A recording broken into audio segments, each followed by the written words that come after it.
l'analyse du 7 mai. On a vraiment une journée intéressante, hein, parce que si on regarde là ici, ben, on peut voir que dès l'annonce de Trump, c'est-à-dire l'administration de Trump qui annonce que les négociations par rapport aux tarifs avec la Chine, pour l'instant, vont dans la bonne direction. Voilà. Ben, dès qu'on a eu l'annonce, le marché a eu un mouvement haussier à court terme, un mouvement d'environ 3% à peu près. Ben, si on regarde bien, c'est le même scénario qu'on avait eu le 9 avril. Trump annonce qu'il allait reporter l'application des tarifs sur le marché international. Tout de suite, on a eu une hausse.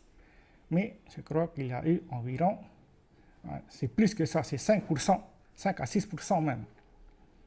Donc, à chaque fois que Trump annonce que les tarifs vont dans la bonne direction, ben, on a le marché qui réagit à la hausse. Et pour l'instant, même le discours de Powell et surtout les actes de Powell n'ont pas suffi pour ramener et combler les gaps qu'on a laissés précédemment. Parce que si on regarde là ici en détail, ben, on peut voir que on a eu la hausse. On est parti aux alentours des 97 600. Ensuite, le marché a consolidé, mais plusieurs contrats ont clôturé.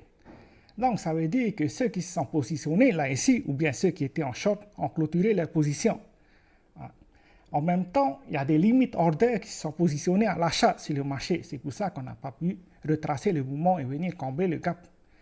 Mais c'est le même scénario qu'on avait le 9 avril. C'est le même scénario. Donc, il faut s'attendre à ce que si jamais on continue comme ça, il y a des probabilités de casser le niveau des 98 000, c'est-à-dire le plus haut qu'on a fait précédemment. Il y a des probabilités de casser cette zone-là. Donc, si on continue comme ça, ben, le marché casse cette zone-là, il faut surveiller le niveau des 100 000 avant de faire un higher low, probablement pour venir combler les gaps et de reprendre notre scénario aussi. Ça, c'est un des chemins probables. L'autre chemin probable, c'est qu'on fasse un sweep, c'est-à-dire qu'on attrape la liquidité qui se trouve au-dessus de cette zone-là. On attrape la liquidité, on retrace le mouvement, on vient combler le gap. À partir de là, ben, soit on reprend un scénario haussier, ou bien soit on prend un scénario baissier.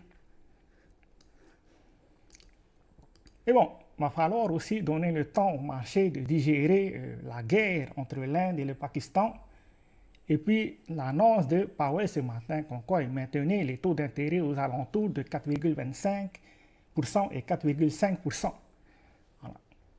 C'est tout ce qu'on a pour aujourd'hui. Ciao, ciao.